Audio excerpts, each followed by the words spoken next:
Máme tady další video k numerické matematice a dneska dokončíme povídání o Gaussově eliminační metodě a jejich modifikacích. Tak dneska si povíme, tady v té části si povíme pár modifikací Gaussovy eliminační metody a tím tohle to uzavřem. Tak bude o něco trošku jiného, než jsme dělali v modifikované Gaussově eliminační metodě. Půjde spíš o takový modifikace pro soustavy rovnic s určitým tvarem a dostaneme tím efektivnější algoritmy. Takže to hlavní je Thomasův algoritmus a pak si ještě povíme něco o Shurově doplňku. Z těch dvou bych řekl, že asi zásadnější je Thomasův algoritmus. Takže pojďme na to. Thomasův algoritmus je modifikace GEMu pro tridiagonální systémy. Tridiagonální systém nebo tridiagonální matice je taková, která má nenulové prvky pouze na diagonále a potom těsně pod diagonálou a těsně nad diagonálou. Všude jinde už jsou nulové prvky. A my budeme zase pro jednoduchost, a tady je to docela důležitý předpokládat, že ta matice je silně regulární. Protože kdyby nebyla a kdyby jsme u tohohle algoritmu chtěli začít přehazovat sloupce a řádky, tak si myslím, že by to moc dobře nefungovalo. Takže tady tu silnou regularitu opravdu potřebujeme a kdyby jsme tady chtěli dělat pivoting, tak ten by nám to pokazil.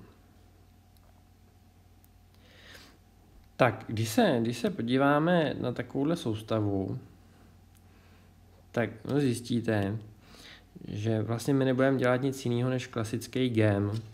A když se na to tak podíváte, tak co my potřebujeme udělat? V prvním kroku potřebujeme eliminovat ten prvek C2, vynulovat. To je jediný prvek pod diagonálou v prvním sloupečku, pod ním už jsou samý nuly.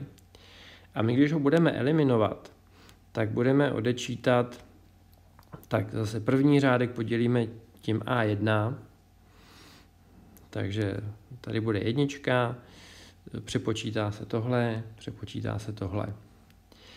A pak budeme odečítat C2 násobek prvního řádku, čímž nám zmizí tenhle prvek a přepočítá se tenhle a přepočítá se tenhle. A to je všechno. To je všechno. Dál už nic dělat nemusíme. Kdybych prováděl dál GEM, tak budu odečítat 0 násobek prvního řádku od těch ostatních a ono by se nic nedělo.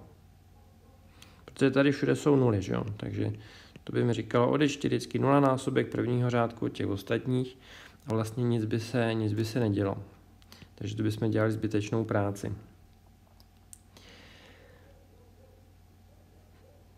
Tak, jenom se mrknu, co tady mám dál. Tak, zůstanu ještě u tohohle. Takže zase si představte, že teda tady to máme vynulovaný a jdeme na další sloupeček, což znamená, že potřebujeme vynulovat tenhle prvek. Tak my zase budeme dělit pivotem v druhém řádku, změní se tenhle prvek a změní se zase tenhle prvek. A pak budu odečítat C3 násobek druhého řádku od třetího, čím se mi tohle vynuluje, změní se tohle a změní se tohle. A zase tady už jsou nuly, takže nemusím dělat nic dalšího. A jak teda můžeme vidět, tak když budu takhle pokračovat, tak postupně můžu eliminovat ty Cčka. A vidíme zřetelně, že z těch úprav nám nikdy nevznikne nenulový prvek v tom horním trojúhelníku. Nevznikne nový nenulový prvek, takže tady v té části zůstanou pořád nuly. Tudíž my jsme schopní, vidíme, že vlastně výsledkem toho přímého chodu bude převedení té původní matice soustavy zase na matici horní trojúhelníku s jedničkama na diagonále a pouze se změní hodnoty prvků těsně nad diagonálou. Takže jak jsme si říkali, když jsme si načetli tady ty úpravy, tak tady v té části nevznikne žádný nový nenulový prvek. Takže změní se pouze ty prvky těsně nad diagonálou. Tak my si je můžeme označit takhle, tímhle způsobem. Označíme si je μ1 až μn-1 a tady se nám připočítá ta pravá strana, její hodnoty si označíme ρ1 až ρn.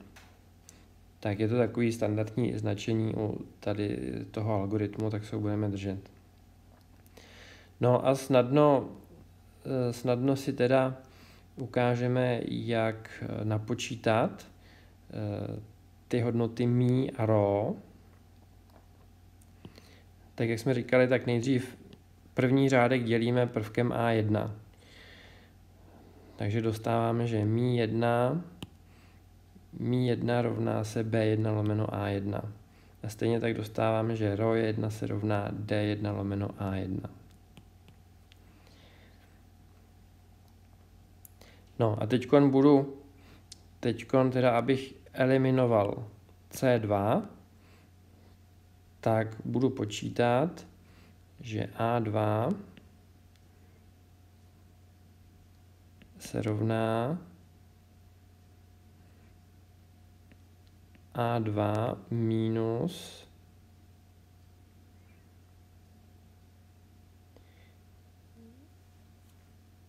A2 s horním indexem 1 se rovná A2 minus C2 krát μ1. Takže to je to, co se mi sem přepočítá. Bčko zůstane, to B2 zůstane nedotknutý a D2 se přepočítá rovnou na...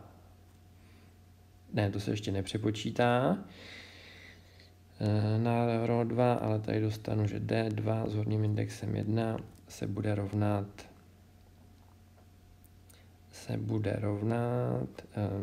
tady jsem to udělal blbě, takhle tady mělo být A2 s horním indexem 1 a D2 s horním indexem 1 bude D2 minus C2 ρ1.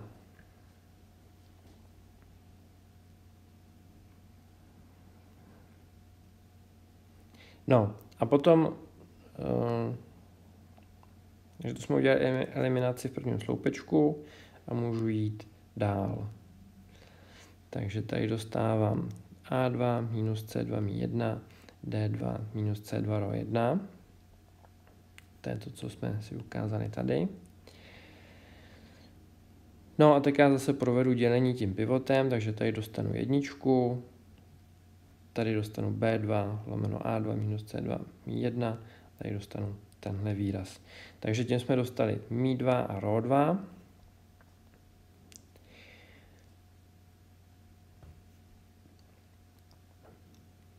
A můžeme pokračovat dál. Takže obecně v kátém kroku máme eliminovaný prvky pod diagonálou na prvních k-1 řádcích.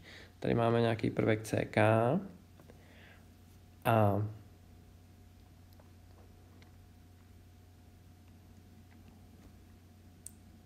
nový K dostaneme tak, že BK dělíme tímhle výrazem, který by nám vyšel z eliminace prvku CK, tak jak jsme si ukazovali před chvílí, a ρK získáme tak, že si vezmeme prvek, který vzniknul v kátém řádku odečtením CK násobku předchozího řádku a podělíme to tím pivotem, který vzniknul zase eliminací v tom kátém řádku.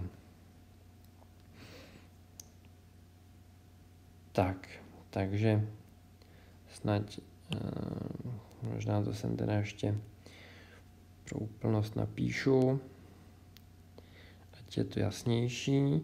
Takže jsme v takovéhle situaci a teď já chci eliminovat to CK, takže dostanu zase, že AK s hodným indexem 1 se rovná AK minus CK.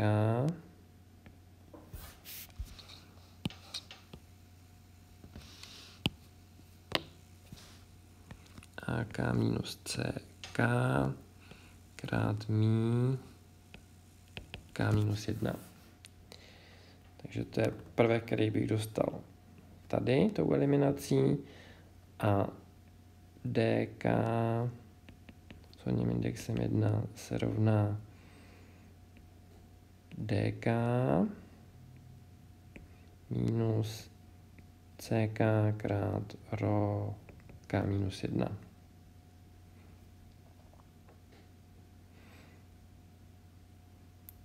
No a potom dělám dělení pivotem.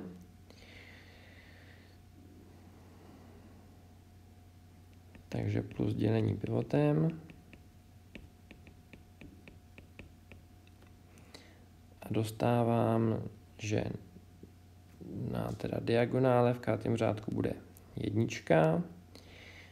A právě dostanu tak, že míka se rovná BK lomeno AK. Tady můžu, no, abych se držel přesně toho značení, na který jsme zvyklí s gemou, tak tady by mělo být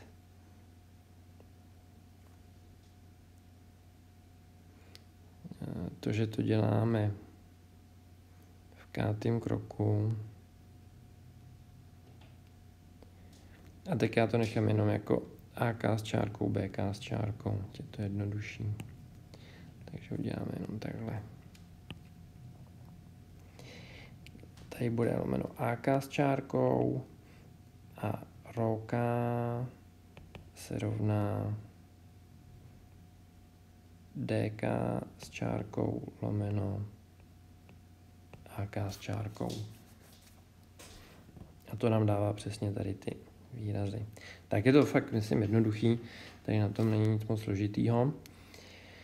Takže máme takovýhle vztahy plus tady ty vztahy, které nám říkají, jak napočítat koeficienty mí a rho. A to je výsledek přímého chodu a potom zase provádíme zpětný chod. Takže z téhle rovnice rovnou vidíme, že xn rovná se rho n. Z téhle rovnice rovnou vidíme, že xn-1 se rovná rho n-1 minus mí n. Takže tady máme rho n-1 minus mí n-1 xn a tak dále. Takže takhle pak spočítáme řešení xn až x1.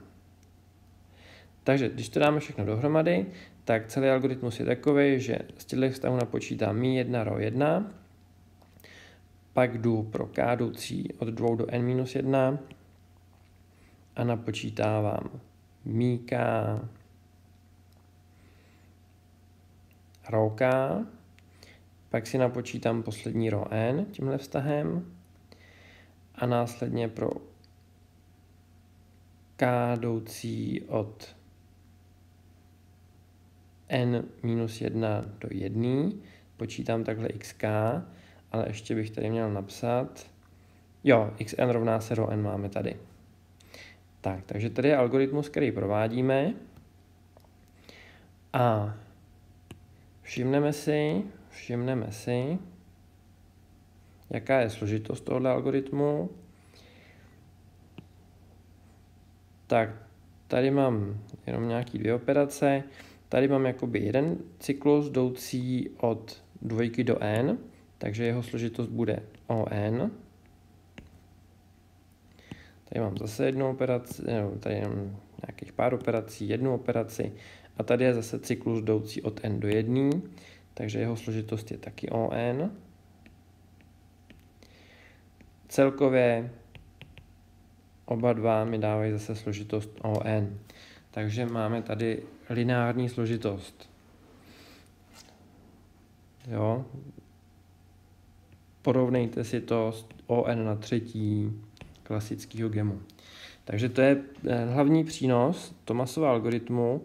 Ukazuje, že pro tridiagonální matice vlastně gem vychází se složitostí ON minus n na třetí. Takže to je extrémně rychlý.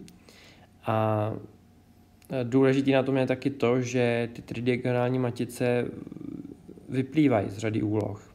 Kdyby jsme dokázali pro nějakou třídu matic, že jsme schopni je řešit rychle, ale oni se prakticky moc neukazovali, tak by to tak zajímavý nebylo. Ale tridiagonální matice jako existují, třeba z řešení parciálních diferenciálních rovnic, a tam, kde třeba vycházejí jiný než tridiagonální matice, tak existují metody, které právě ten výpočet převedou na řešení několika tridiagonálních soustav. A pak jsme schopni to řešit velice efektivně.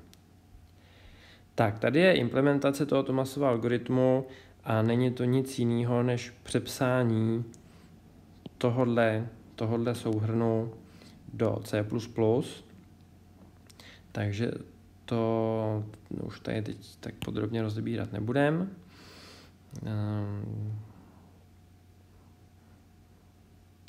Já si fakt jako myslím, že to si když tak promyslete, ale to už plně přímo z toho předchozího slajdu. A tady je pak odkaz zase na nějaký výpočetní testy, které si můžete vyzkoušet.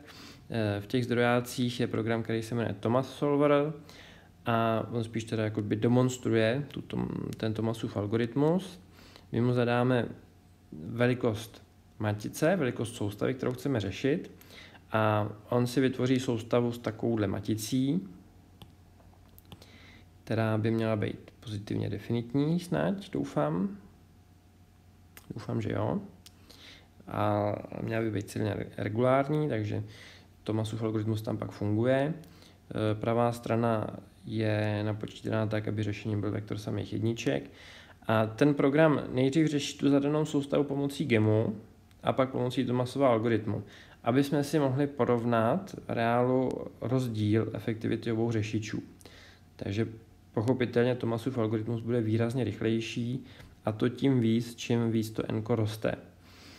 Takže teoreticky nás na tom nic nepřekvapí, ale je zase dobrý se na to podívat, abyste viděli ten rozdíl, že pro n třeba velikosti 100 nebo 1000, nebo 1000, tak ten základní gem už nějakou chvilku trvá a ten Thomasův algoritmus ten jako kdykoliv proběhne prostě okamžitě. Skoro nepoznáte žádný zpoždění. A když si pak tu velikost soustavy byste si dali třeba na 5-10 tisíc, tak u gemu budete čekat hrozně dlouho a Thomas zase proběhne okamžitě. Tak. Takže to bylo k Thomasovi a teď se podíváme na Schurův doplněk, který se používá, zase budeme předpokládat silnou regularitu matice A a budeme předpokládat zase nějaký speciální tvar té matice soustavy. A to takovej, že tu matici soustavy můžeme zapsat blokově v následujícím tvaru. Máme tam nějakou blokovou diagonálu a pak máme nějaký blokový matice v posledním sloupečku a v posledním řádku. Rozměry těch bloků můžou být libovolný, jenom je důležitý, aby nám to spolu ladilo dohromady. Takže počet sloupců matice A1 musí být stejný jako počet sloupců matice B1 a počet řádků matice A1 musí být stejný jako počet řádků matice C1. A stejně tak počet řádků matice B1 musí být, nebo všechny matice B musí mít stejný počet řádků, všechny matice C musí mít stejný počet sloupců a tady ta matice AR musí mít tolik řádků, kolik mají matice B řádků a tolik sloupců, kolik mají matice C sloupečků. A jinak velikosti těch diagonálních bloků můžou být různý, musí to být teda čtvercový matice a musí teda A2 musí sedět rozměry B2 a C2 a tak dále. Tak potom i to řešení napíšeme takhle vektorově. Ten vektor x rozdělíme na části x1 až xr podle rozměrů těch matic A a C, podle rozměru těch bloků A1 až AR-1 a toho posledního sloupečku blokového a stejně taky tu pravou stranu. Tak a zase platí, že existují úlohy, ze kterých takovéhle matice vyplývají. Takže není to nějaký teoreticky vymyšlený konstrukt pro matice, který by třeba jako vůbec se nevyskytovaly nikde. No a my teď uděláme to, že provedeme Gaussovu eliminační metodu, což znamená, že my potřebujeme vyeliminovat ty matice B1 až BR-1 a tady na tu diagonálu chceme dostat obecně nějaký matice hodný trojúhelníkový, ale my tam dokonce dáme identické matice. A to hlavní, co si tady na tom chceme taky ukázat, je to, že ten gem teď modifikujeme do blokové podoby. Klasický gem běží maticově, že pracuje s jednotlivými elementy té matice soustavy. Tady to teď budeme dělat blokově. Jak to bude vypadat? No tak nemůžeme provádět dělení pivotem. Pro nás jsou ty pivoty v úvozovkách jakoby ty diagonální bloky. A dělení pivotem, dělení tím diagonálním blokem, nahradíme násobení inverzní maticí. Takže to je ten hlavní fígl, když chceme z nějakého maticového algoritmu udělat algoritmus pro blokovou matici, tak dělení nahrazujeme násobení inverzní maticí. Takže my si napočítáme inverzní matice A1, A2 až AR-1 a uděláme to, že každý řádek násobíme tou inverzní maticí. Takže z těch diagonálních bloků se stanou identity a ty inverzní matice se mi projeví v tom posledním sloupečku a v té pravé straně. A jenom na těch prvních R-1 řádcích v tom blokovém zápisu. Tak a co budu dělat dál? Teď budu chtít eliminovat ty matice B, což znamená, že abych eliminoval matici B1, tak musím odečíst B1 násobek prvního řádku od posledního. Abych eliminoval matici B2, tak musím odečíst B2 násobek druhého řádku od posledního. A tak dále. Takže těch prvních R-1 řádků zůstane nedotčených. Tady to zůstává stejný. Tady vektor x taky. Takže tady to zůstává stejný všechno.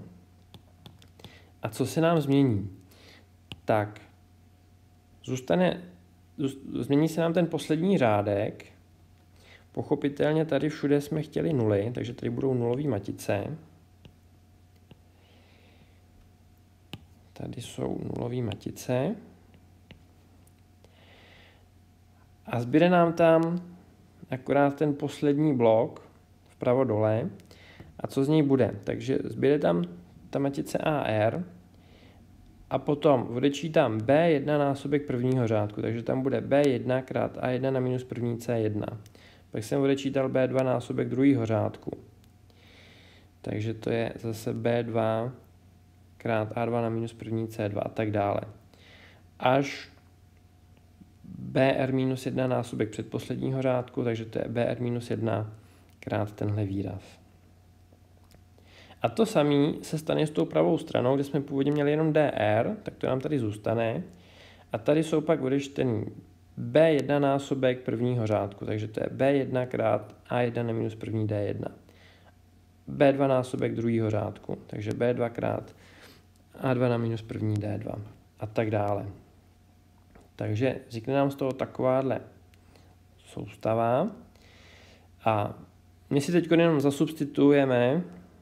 zasubstitujeme si tenhle výraz za matici S a tenhle výraz za vektor S. A potom to všechno, ta soustava dostane takovýhle tvar. Takže tady mám matici S, tady mám vektor S. A té matici S se právě říká Schurův doplněk.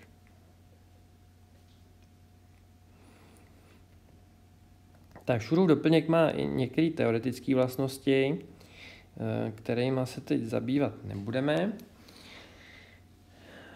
ale budeme pokračovat dál v tom řešení naší úlohy. Tak ještě, aby jsme dokončili ten přímý chod, tak se potřebujeme zbavit toho SK, takže si napočítáme inverzi S, nebo už tím jakoby zahajujeme ten zpětný chod, ale musíme si napočítat inverzi SK a získáme řešení XR rovná se S na minus první S. No a ty další složky řešení dostanu už jednoduše tak, že si teda vezmu vždycky to, co je na té pravé straně a odečtu tenhle násobek vektoru XR. Až jdu do x1, tak si, když řeším x1, tak si vezmu to, co je tady na pravé straně, to je tady, a odečítám a1 na minus první c1 násobek xr. No a ten fígl tady je v tom, že protože já mám nenulový pouze poslední sloupeček, tak já při tom zpětném chodu vždycky odečítám jenom xr násobky, nějaký násobky toho xr.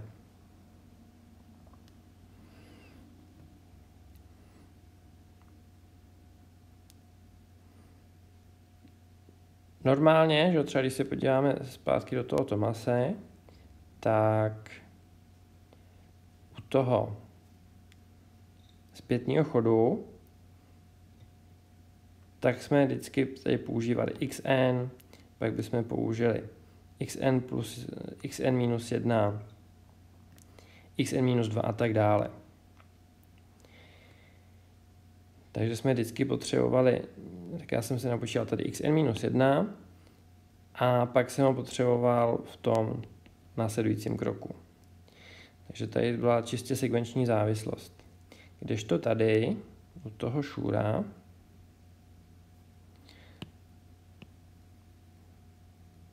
protože nenulový je jenom ten poslední sloupeček, tak ve chvíli, kdy já spočítám to XR, tak můžu všechny ostatní složky toho řešení napočítat už jenom s pomocí znalosti toho XR.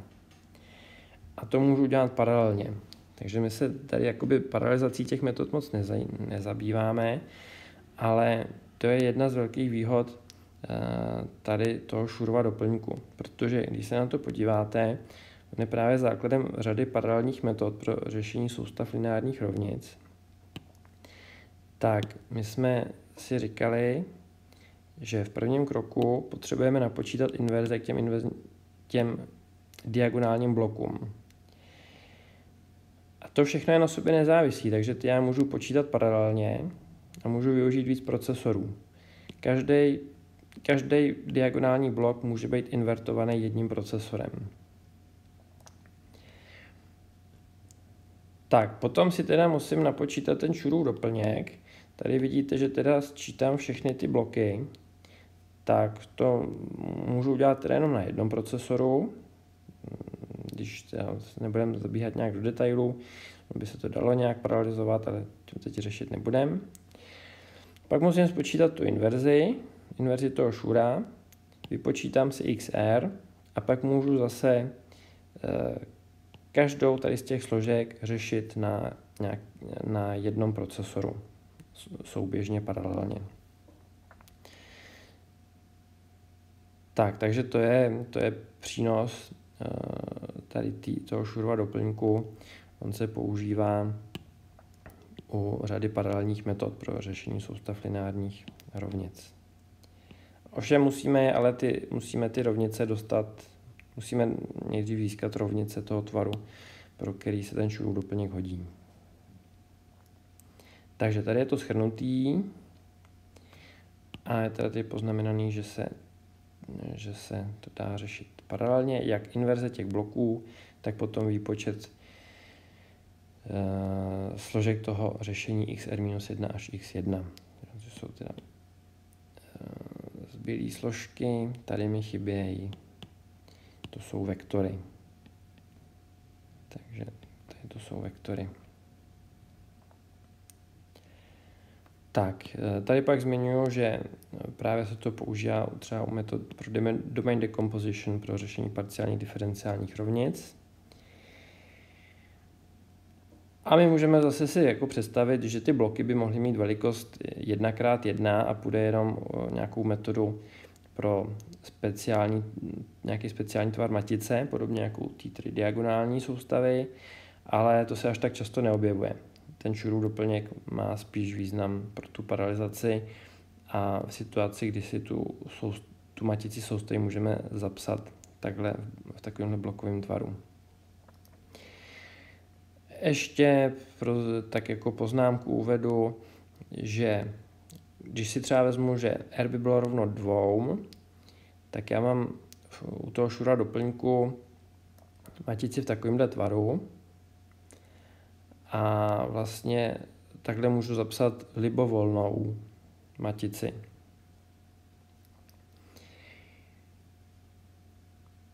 Jo, ale to tady říct nechci. Já chci říct to, že pro některé speciální matice se může stát, že jsem schopný zapsat v takovémhle tvaru a třeba ta matice A1 může být tridiagonální nebo nějaká symetrická, pozitivně definitní. A k výpočtu inverze té matice A1 teda můžeme použít nějakou efektivnější metodu, než jakou by to dělal GEM.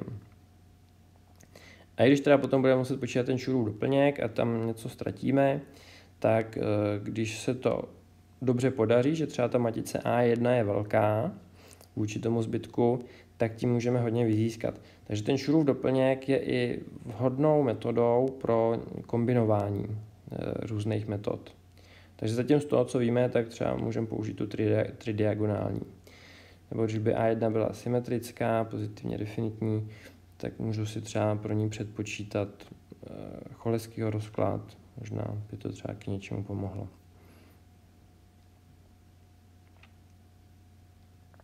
Tak a někdy se to používá pro řešení indefinitních soustav, kde jsou kladní i záporný vlastní čísla.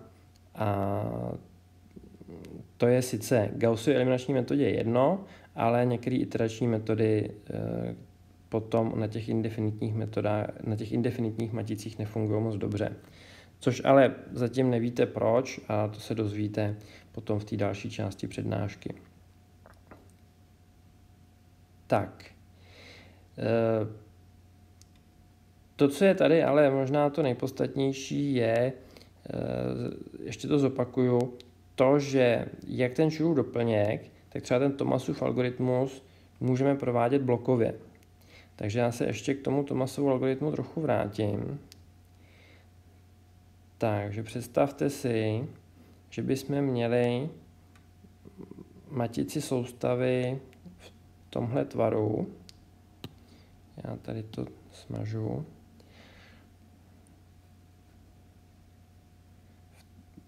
Tridiagonální, ale blokově. Tak to už nám dává zase daleko víc možností. Tridiagonální soustava tak ta má jenom tu diagonálu a prvky těsně nad a pod, ale když by tady to mohly být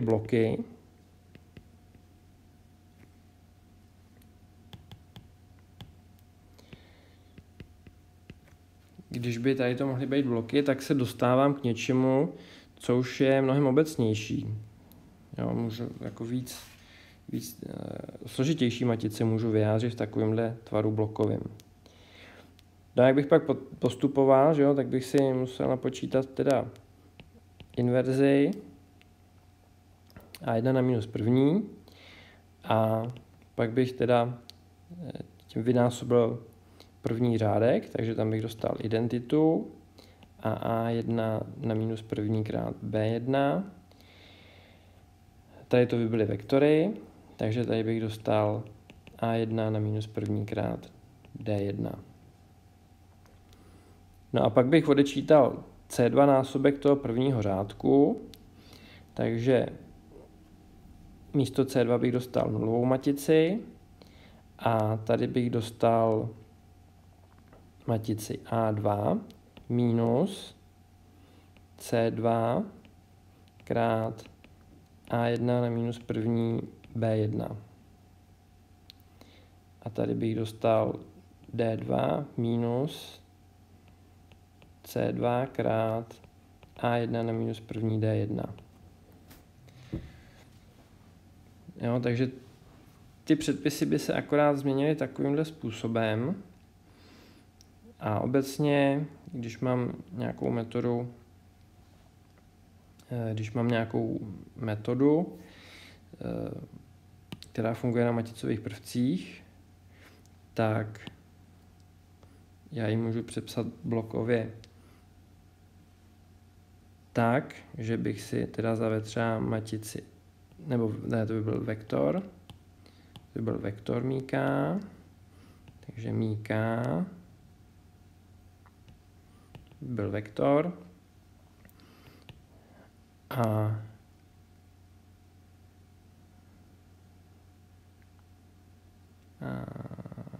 k minus ck minus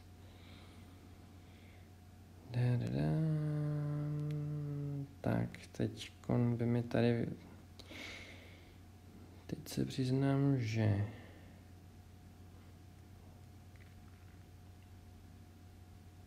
jo, tak tady z toho zápisu bych to přímo do maticového tvaru nedostal, protože tady bych měl, tohle by byla matice a tohle by byl vektor. Takže takhle jenom přepsáním toho vztahu snadno bychom to nedostali, museli bychom si to odvodit znova pro ten maticový tvar. A tím se tady si nechci zdržovat teď. Tak jenom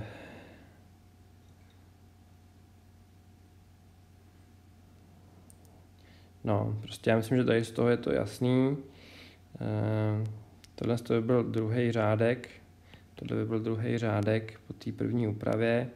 Takže tady jsme získali něco zase na diagonále. Spočítali bychom z toho inverzi a zase tím ten řádek přenásobili. A tak bychom postupovali dál a dál.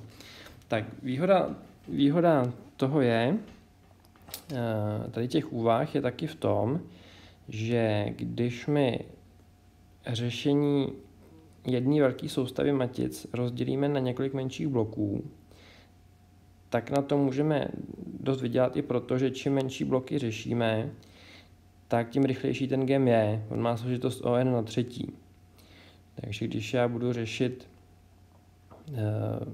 i několik, ale menších bloků, tak se to tím může dost urychlit.